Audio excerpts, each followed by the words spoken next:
За танд энэ өдрийн мэндийг хүргэе. Одоогийн хичээлийн сэдэв маань гериатрийн цогц үнэлгээ гэж юу вэ гэдэг талаар хичээлийг орё. Гериатрийн цогц үнэлгээ. За хичээлийн агуулга маань гериатрийн цогц үнэлгээ гэж юу? Биеийн эрүүл мэндийг хэрхэн үнэлэх үү? Үйл ажиллагааны чадвар чадамжийг хэрхэн үнэлэх үү? Сэтгцийг яаж үнэлэх үү? Нийгмийн эрүүл мэндийг хэрхэн яаж үнэлэх вэ гэдэг талаар хичээл орно. За энэ хүү хичээл маань бусад хичээлээсээ юугаар ялгаатай вэ гэхээр за видео хичээлийн одоо үнэлгээг багтаасан зарим сорилуудыг видео хэлбэрээр үзүүлнэ. За настай хүмүүсүүд гардаг физиологийн өөрчлөлтөөс шалтгаалаад настай хүний өвчин маш өвмөц онцлогтой байдаг учраас ганцхан одоо хүн эмчийн менежментээр бол настай хүний өвчин эдгэрхгүй одоо тэр өвчний менежмент бол зохимжгүй байдаг.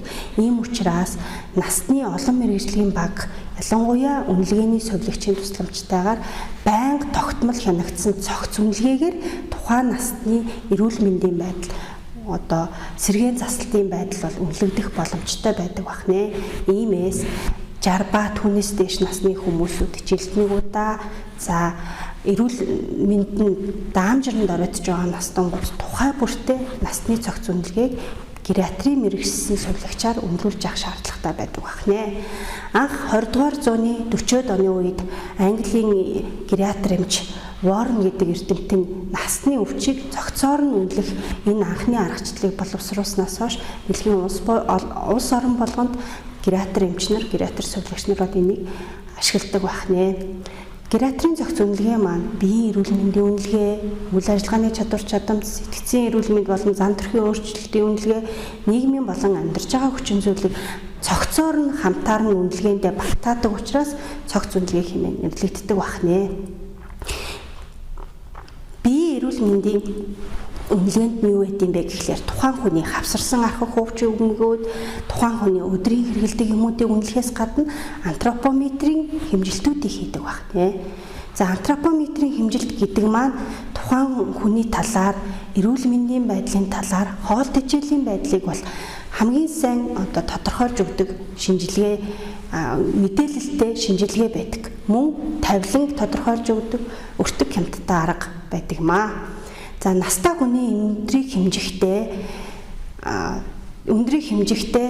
тогтмол өндрийг бол хэмжиж үзэж явах шаардлагатай. За тухайн хүн маань залууд байсан өндрөөс 4 см түүнээс дээш хэмжээгээр намхарсан байгаа тохиолдолд энэ хүн яс сэргийлэлт байх өндөр эрсдэлтэй мөн дарагдлын хугаралт үүссэн байх магадлал өндөртэй байдаг бахнэ. Мөн настай хүн бөхтөр босонтой холбоотойгоор өндөр яг залуу хүмүүс шиг хэмжигдэжгүй байж болдог. Ийм учраас за хэвтэрт байгаа за бөхтөр настай хүмүүсүүдийг өндрийг хэмжихдээ за өвчүүний дунд чугмаас гарын дунд хурууны урт хүртэл хэмжээг хэмжээд за хавсралтанд заагдсан материалд өгсөн тооны томьёонд орлуулж өндрийг хэмжиж гаргаж болдог бахнэ. За биеийн жим бол настай хүнд бас маш их мэдээлэлтэй шинжилгээ байдаг. Энэ маань насны сэргэжилт түүний одоо тавиланг бол тодорхойлж өгдөг байх нь мөн настан тохиолдох хоол тэжээлийн дутагдал, уургалжлагын дутагдлыг онцлогооны их одоо үүсвэр байдаг бахнэ. Биеийн жим бага байх нь одоо эрсдэлтэйгээс илүү мөн биеийн жим илүүдэлтэй байдаг нь бусад төрлийн бодис солилцооны хам шинж тархалтын эрсдлийг бас хэлж өгдөг бахнэ. За үйл ажиллагааны чадвар чадамж бол настай хүн өөрийгөө халамжлах, бусдын тусламжаас хараат бие даасан байдлыг талаар мэдээлэл өгдөг. Мэдээлэл бүхий одоо өндөр мэдээлэл бүхий шинжилгээ байдаг. За өдөр тутмын амьдрал дахь үйл ажиллагаа, бүтээлч үйл ажиллагаа, хөдөлгөөний чадвар, богино хугацааны биеийн идэвхтэй үйл ажиллагааны сорил, булчингийн хүч үнэлэх зэрэг 5 үнэлгээ нь үйл ажиллагааны сорилд хамрагддаг бахнэ. За өдөр тутмын амьдралыг үйл ажиллагааг одоо өөртөө өөрчлөх чадварыг үнэлдэг одоо КАТЦ индекс байдаг. Энэ маань тухайн хүнийг ариун цэврээ сахих чадвар, хооллох, хувцаслах, биеэ засах, гэр татвараа явах, ашээсээ болон баасаа барих чадварыг үнэлдэг бөгөөд уг сорилоор настай хүн бие дааж гэртээ амьдрах боломжтой эсэхийг илрүүлэн гаргадаг бахнэ.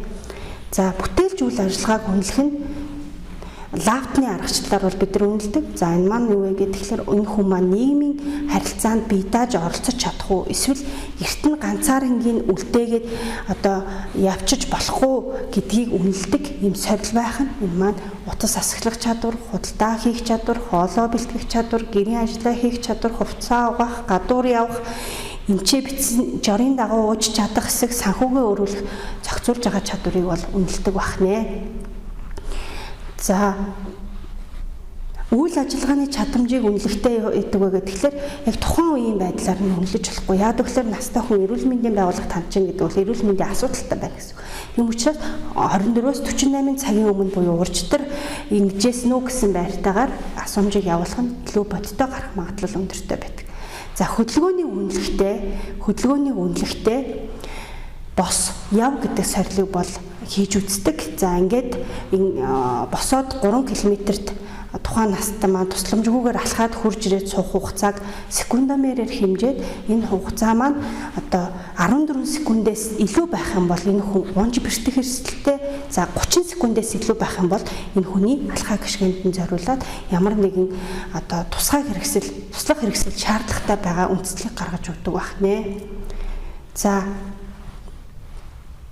энэ бос яв сорилоор мөн тухайн хүний алхааны хуурд тэнцвэр бол үнэлэгдэх боломжтой байх нь.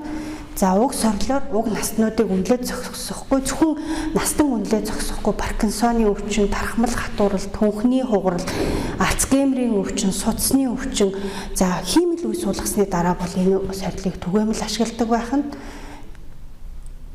За дараагийн нэг сорил нь бол насны доройтлыг үнэлдэг батарей сорил гэдэг. Биеийн идэвхтэй үйл ажиллагааны сорил байдаг.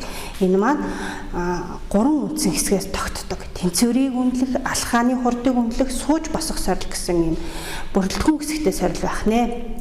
За тэнцвэрийн сорил нь юу вэ гэхээр видеод үзүүлсэнчлэн настан хөлөө нийлүүлсэн байдалд 10 секунд зогсож чадж гин үү? Хөлөө зөрүүлсэн байдалд 10 секунд зогсож чадж гин үү? Хөлөө урд нь тавьсан байдалд 10 секунд зогсож чадж гин үү гэж үнэлнэ. Хэрэг тухайн настан маань тэнцвэрийн сонирхлыг үнэлэх боломжгүй байгаа тохиолдолд шууд алхаа гიშгэний сорилыг үнэлнэ. Алхаа гიშгэний сорилыг үнэлэхдээ 4 м талхуулаад одоо тухайн тэр хязгаарыг туулж байгаа хугацаагаар нь үнэлдэг байх нь. За үүний дараагаар за туршилгүйгээр гарааныхаа булчингийн оролцоогүйгээр босож суух чадварыг үнэлдэг байх нь. За ингээд босож суу 5 удаа босож суух энэ сорилыг хэдэн минутанд хийж байгаагаас нь шалтгаалаад оноо өгдөг байх нь. За авсан онооны маань нийлбэр 7-оос доош байх юм бол насны доройтолтой гэж үздэг байх нь. 7-оос 8-аас 9 байх юм бол доройтлын үрдэл, 10-аас дээш байх юм бол доройтолгүй гэж үздэг байх нэ. За энэ сорилыг хийж байгаа талаар бичлэгийг та бүхэн үзэх боломжтой байна. Эрүүл мэндийн цогц үнэлгээг хийхэд хамгийн нэгдүгээр антропометрийн хэмжлтүүдийг хийдэг. За хамгийн эхлээд тухайн насныхаа өндрийг хэмжинэ. За өндрийг хэмжихдээ тухайн жигдэрээ дээгүүр хувцас тайлсан. За тэгээ гуталгүй байна. За тэгээ даал